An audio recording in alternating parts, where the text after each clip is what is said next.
আসসালামু আলাইকুম। কোঠাপথা নিপাত যাক, মেধাবীরা মুক্তি পাক। আমি জাহিদ হাসান বাপ্পা, সহসভাপতি বাংলাদেশ ছাত্রলীগ ফরিদপুর জেলা শাখা। একজন রাজনৈতিক নেতা হিসেবে রাজনৈতিক আদর্শকে সমুন্নত রাখতে সাদাকে সাদা, কালোকে কালো বলার সৎ সাহস থাকতে হবে।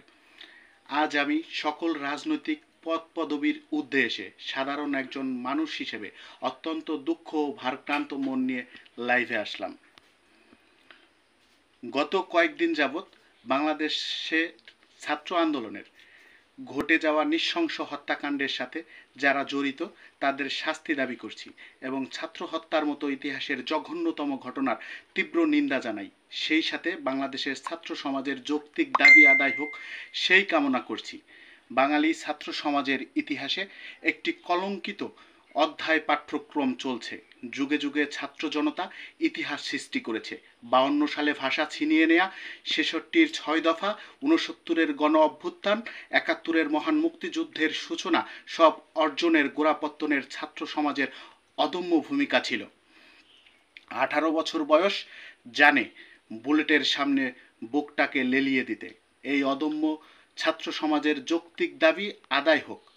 সরকারি চাকরি বা অন্য যে কোনো জায়গায় কোটা দিয়ে নয়, বরং মেধা দিয়ে ছাত্রদের বিবেচনা করা হোক, এটা আমার চাওয়া।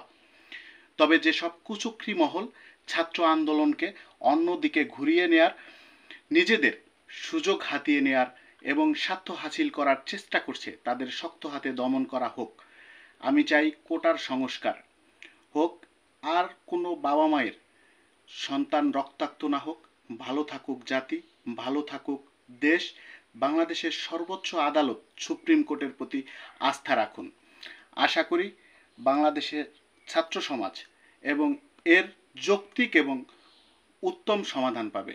ইতিমধ্যে মাননীয় প্রধানমন্ত্রী দেশরত্ন জননেত্রী শেখ হাসিনা আশ্বস্ত করেছেন যে বাংলাদেশের ছাত্র সমাজ তাদের আন্দোলনের যৌক্তিক সমাধান পাবে এবং শিক্ষার্থীদের দাবির পক্ষে কোটা বাতিলের জন্য সরকার আদালতে লড়ছে।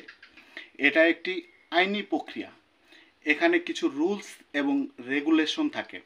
তাই আমি অনুরোধ করব ছাত্র সমাজের যৌক্তিক দাবি আদায়ে সুপ্রিম কোর্টের রায়ের জন্য অপেক্ষা করুন এবং ভরসা রাখুন শেখ হাসিনায়। আর কোনো মায়ের কোল খালি না হোক, আর কোনো মায়ের সন্তান রক্তাক্ত না হোক। ভালো থাকুক জাতি, ভালো থাকুক দেশ। কোঠা প্রথা নিপাত যাক, মেধাবীরা মুক্তি পাক।